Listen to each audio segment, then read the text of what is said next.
محترم سامعین، السلام علیکم ورحمۃ اللہ وبرکاتہ۔ کتاب و سنت کے اشاعت کے عالمی ادارے دعوت اسلام کی جانب سے آپ کی خدمت میں ایک ایمان افروز سلسلہ پیش کیا جا رہا ہے، جس میں تخلیق کائنات سے لے کر تخلیق آدم علیہ السلام تک اور پھر تمام انبیاء کرام علیہم السلام کے واقعات کو خوبصورت انداز میں بیان کیا جائے گا۔ بسم اللہ الرحمن الرحیم۔ فضا پرسکون ہے، آسمان صاف ہے، مگر دل میں ایک خواہش دھڑک رہی ہے، ایک نبی کی خواہش، ایک باپ کی دعا، ایک بندے کی التجا اپنے رب کے حضور۔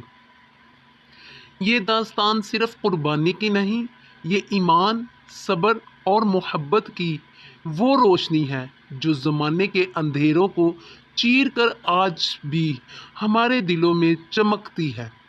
آئیے چلتے ہیں ہزاروں سال پیچھے، جہاں ایک باپ اپنے رب کی رضا کے لیے سب کچھ قربان کرنے کو تیار تھا۔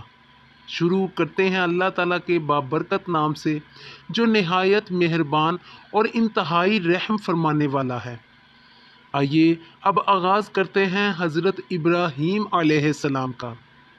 میرے عزیز بھائیوں اور بہنوں، حضرت ابراہیم علیہ السلام، جنہیں خلیل اللہ کہا گیا، اللہ کے دوست کہا گیا، انہوں نے ساری زندگی اللہ کے دین کے لیے قربانیاں دیں۔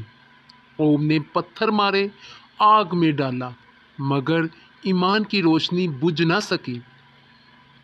ایک دن تنہائی میں ابراہیم علیہ السلام نے آسمان کی طرف ہاتھ اٹھائے اور نرم آواز میں کہا، اے میرے رب، مجھے نیک اولاد عطا فرما، جو تیری فرما بردار ہو، تیری یاد میں زندگی گزارے۔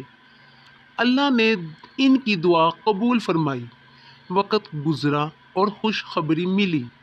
حضرت ہاجرہ علیہ السلام کے بطن سے ایک نورانی بچہ پیدا ہونے والا ہے۔ حضرت ابراہیم علیہ السلام اللہ کے برگزیدہ بندے تھے۔ ان کی زندگی کا سب سے بڑا خواب یہ تھا کہ اللہ انہیں ایک نیک اور صالحہ اولاد عطا فرمائے، جو ان کے بعد نبوت اور ہدایت کی راہ پر چلتی رہے۔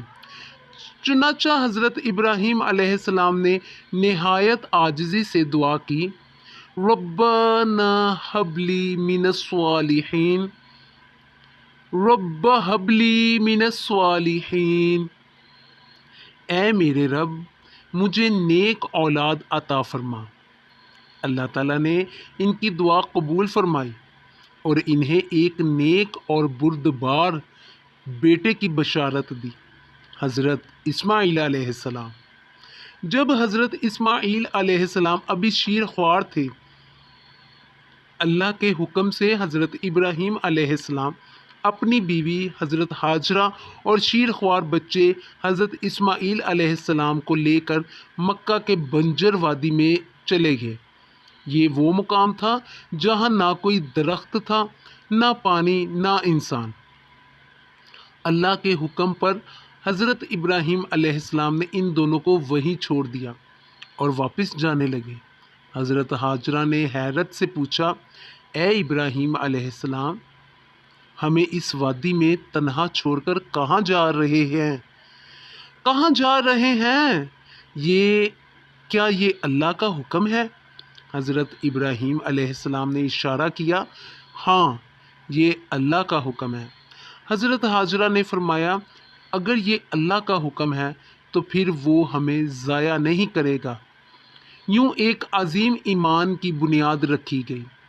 جب پانی ختم ہو گیا تو حضرت ہاجرہ علیہ السلام نے بے قرار ہو گئی۔ جب پانی ختم ہو گیا تو حضرت ہاجرہ علیہ السلام بے قرار ہو گئی۔ وہ اپنے بچے کی پیاس دیکھ کر بے چین ہو کر صفا اور مروہ پہاڑیوں کے درمیان دوڑنے لگی 7 بار۔ اسی دوران اللہ کے حکم سے فرشتے نے زمین کو کھودا اور زمزم کا چشمہ پھوٹ پڑا۔ یہ وہی چشمہ ہے جو آج تک جاری ہے اور دنیا بھر کے حاجی اس کا پانی پیتے ہیں۔ یہ معجزہ صبر، یقین اور ایک ماں کی دعا کا نتیجہ تھا۔ حضرت اسماعیل علیہ السلام مکہ میں پروان چڑھے۔ وہ نہایت فرما بردار، نیک اور بہادر نوجوان بنے۔ انہوں نے عربی زبان سیکھی، تیر اندازی میں ماہر ہوئے اور مکہ کے لوگوں میں عزت احترام پانے لگے۔ وہ اپنی والدہ ہاجرہ کے ساتھ مکہ کے پہلے مکین بنے اور اللہ نے انہیں رزق اور عزت عطا کی۔ جب حضرت اسماعیل علیہ السلام نوجوان ہو گئے تو اللہ نے حضرت ابراہیم علیہ السلام کو حکم دیا کہ وہ اللہ کا گھر کعبہ تعمیر کریں۔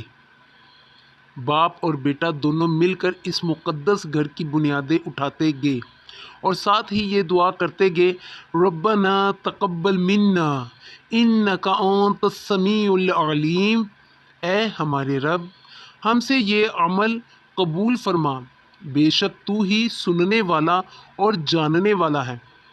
یوں زمین پر اللہ کے گھر کی بنیاد رکھی گئی جہاں آج کروڑوں دل جھکتے ہیں۔ ایک رات حضرت ابراہیم علیہ السلام نے خواب میں دیکھا کہ وہ اپنے بیٹے کو قربان کر رہے ہیں۔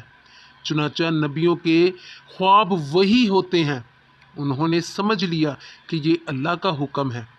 انہوں نے اپنے بیٹے سے فرمایا، بیٹا میں نے خواب میں دیکھا ہے کہ میں تجھے قربان کر رہا ہوں، اب بتاؤ تمہاری کیا رائے ہے؟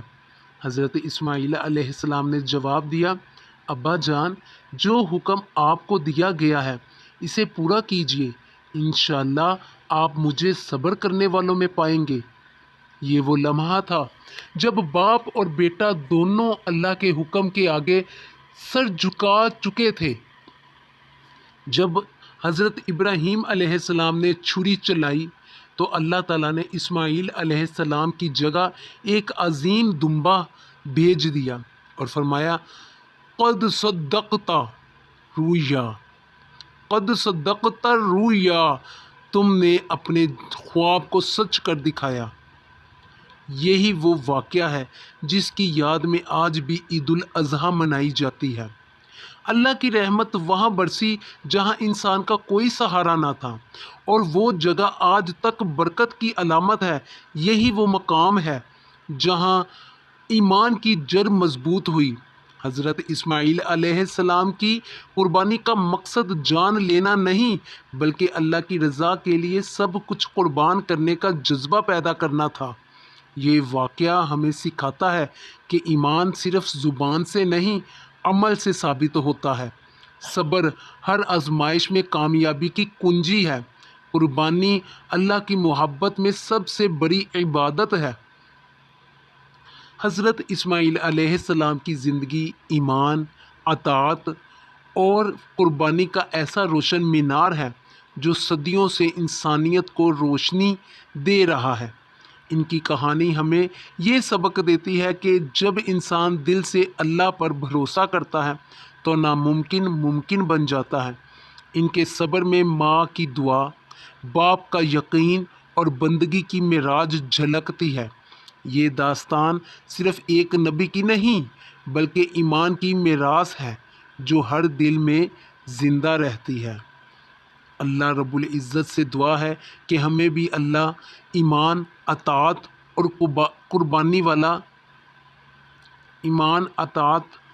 اور اللہ پر بھروسہ کرنے والا بنا دے۔